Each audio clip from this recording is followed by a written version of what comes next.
రైతు సోదరులందరికీ నమస్కారం అండి. మీరు చూస్తున్న రైతాంగ సమాచారం ఛానల్. సో ఎక్కువ రోజుల వ్యవధిలో మనం మంచి దిగుబడి ఒక 15 నుంచి 20 క్వింటాల దిగుబడి తీయగలుగుతాము.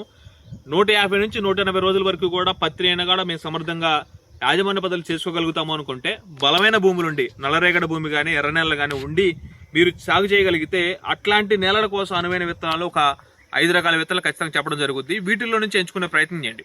అందులో మొదటి చూసుకున్నట్టయితే జెనెక్స్ 45 అనే విత్తనం, జెనెక్స్ కంపెనీ వాళ్ళది 45 విత్తనం పేరు.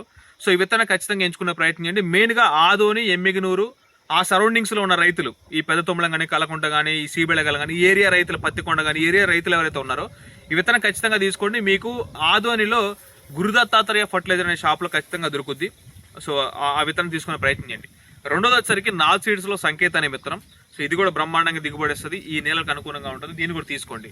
ఇక మూడోది వచ్చేసరికి ఆర్జే సీడ్స్లో కమల అనే విత్తనం, దీన్ని కూడా ఎంచుకునే ప్రయత్నం చేయండి. ఇది కూడా మంచి దిగుబడి ఇస్తుంది, కాయ సైజ్ బాగుంటుంది, గుబురుగా వస్తుంది, చెట్టు హైట్ బాగా పెరుగుద్ది, దగ్గర కనుపులతోటి కాయ మనకి తీయడానికి కూడా అనుకూలంగా ఉంటుంది. ఇక నాలుగో వచ్చేసరికి టాటా కంపెనీ బిగ్ ఎక్స్ అనే విత్తనం, ఇది కూడా బ్రహ్మాండంగా ఉంటుంది. దీని గురించి చెప్పాల్సిన అవసరమే లేదు. ఏషియన్ రైతు ఖచ్చితంగా ప్రతి సంవత్సరం ఎంచుకునే విత్తనం ఖచ్చితంగా చెప్పొచ్చు దీన్ని.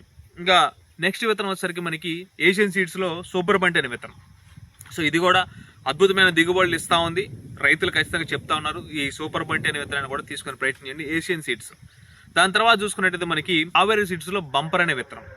సో ఈ విత్తనాన్ని కూడా ఎంచుకునే ప్రయత్నం చేయండి. ఖచ్చితంగా అది కూడా మనకి బ్రహ్మాండమైన దిగుబడి అయితే ఖచ్చితంగా ఇవ్వడం జరుగుద్ది. దాని తర్వాత మనకి చెప్పాలంటే రాయల్ సీడ్స్లో రణధీర్ అనే విత్తనం కూడా మంచి దిగుబడి ఇస్తుంది. ఈ విత్తనం కూడా ఎంచుకునే ప్రయత్నం చేయండి. Thank you.